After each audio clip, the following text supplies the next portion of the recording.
I had always been in a religious environment. When my mother found this church too rigid, she decided not to go anymore. But because I'd been raised in my father's church, there was a very distinct difference. In my father's church, for example, they focused a lot on the first commandment of Prophet Moses, peace be upon him. In my dad's church, they had done a lot of research, and in that research, they found that most of the holidays that are celebrated in America have some sort of paganistic background. Or even there's verses in the Bible that speak against the different aspects of those holidays. For example, in my dad's church, we didn't celebrate Christmas because, first of all, the verses of the Bible indicate that Jesus wasn't born that time of year. So that's not his birthday, December 25th. And second, there's verses in the Bible in Jeremiah indicate that the decoration of the tree was actually a paganistic behavior. They used to celebrate with decorating it with silver and gold and worshiping the spirit in the tree. We're supposed to believe only in God and not worship anything else. And they made that very clear. We didn't even celebrate birthdays. There would be a cake with candles, and you light the candles and you make a wish. But your wishes are supposed to be turned to God, the one who can provide. In my dad's church, we realized that this is like fire worship. So yeah, I had faith, but it wasn't enough. I didn't know the name of my Lord, that is Allah. I didn't know exactly how he wanted me to worship him, but I didn't know it at the time. There were indications of it in my dreams because I was having nightmares. I was not at peace with where I was. I didn't feel safe. Especially as a teen, that search became deeper and deeper because the feeling became more and more unsettling. It's like, okay, what's the truth? Where are the answers? One time I thought, okay, get out your legal pad. You're in debate. Find the answers, search out, research what the truth is. So I got out my yellow legal pad and I wrote my questions and made an appointment with my mom's minister and went to the church, entered this very luxurious dark green leather and rich brown wood. And it's like, okay, did I just enter an attorney's office or what? Yeah, it was a big church, but I was expecting something more humble, something more modest.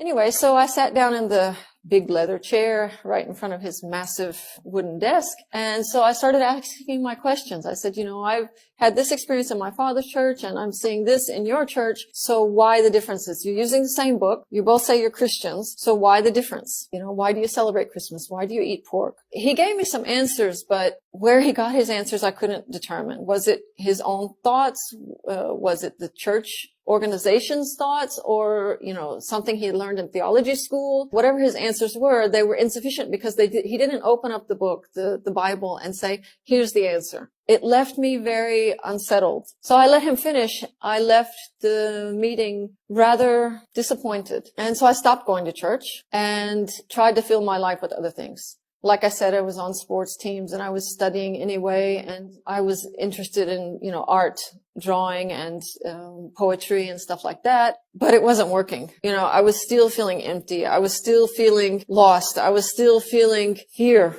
So I thought, okay, I know there's a God. I know there were prophets. I know that he sent books, but I didn't know what that was. So I started praying, oh God, give me wisdom.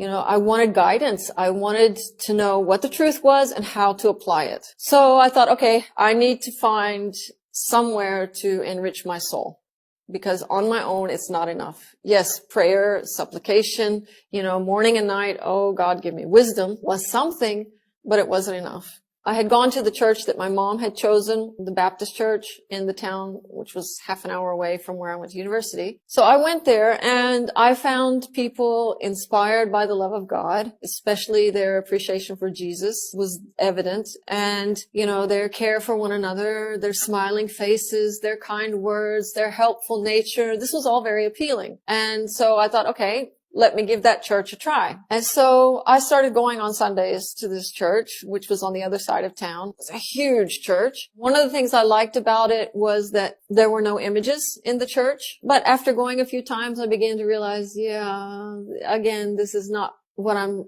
looking for. This is not what's going to fulfill me, but at least I'm in an environment that's reminding me of God and that is helping me to learn some of the words of the Bible that are inspiring and fulfilling and things like that.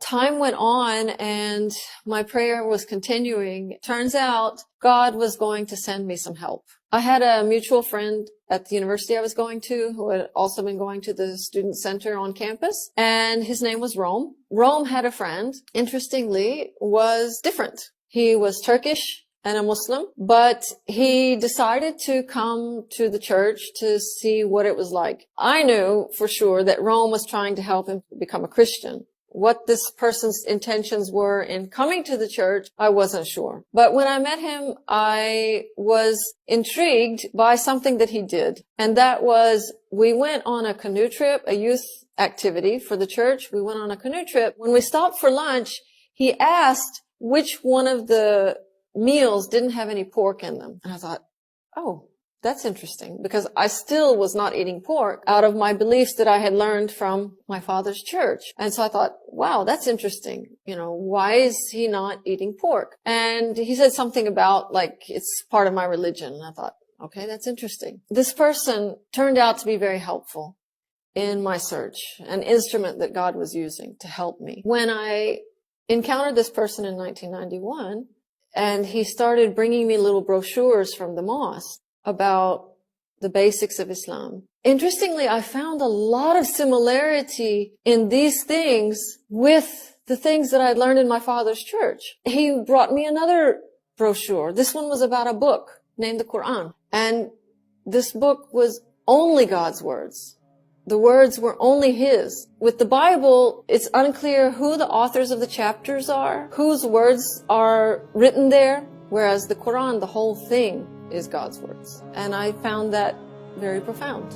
A book that's flawless, a book that's only God's words, and it's promised to be protected till the end of time. Because, by the way, the world's last prophet, Muhammad, peace be upon him, he was the one that received it. It can't be his words because he was an illiterate man and had no knowledge of the previous religions. This was pure revelation, and that inspired me. We're talking about 1991, no internet, almost no access to anything about Islam in English. I was blessed with a tiny book that this person had found in our university library, 7 floors of books, and he found this book, Imam Nawawi's 40 Hadith. And this tiny book, it took us 2 nights to read it, because it wasn't just read it and go on. It was something that you read and you have to go, I had just found the answer. What God wanted from me, it told me who my God was Allah. It told me what religion He had chosen for me. It told me little things about how to live my life in the best way. And that's completely true. That's the difference between wise words and the words of Prophet Muhammad, peace be upon him, in the Hadith and the verses of the Quran. Because in the Hadith and the Quran, it's completely true. It's fully comprehensive because it is provided to us, this religion and the teachings in it are provided to us by the one who knows everything, the all-knowing. And fortunately, in Christianity, I had learned this name, the all-knowing, but I hadn't been exposed to that knowledge completely until I found Islam. So needless to say, inspired by this knowledge and this ever increasing knowledge of this way of life that's so complete, it remedies all the world's problems, or it can if it's properly applied. I was so inspired that shortly after that I became Muslim.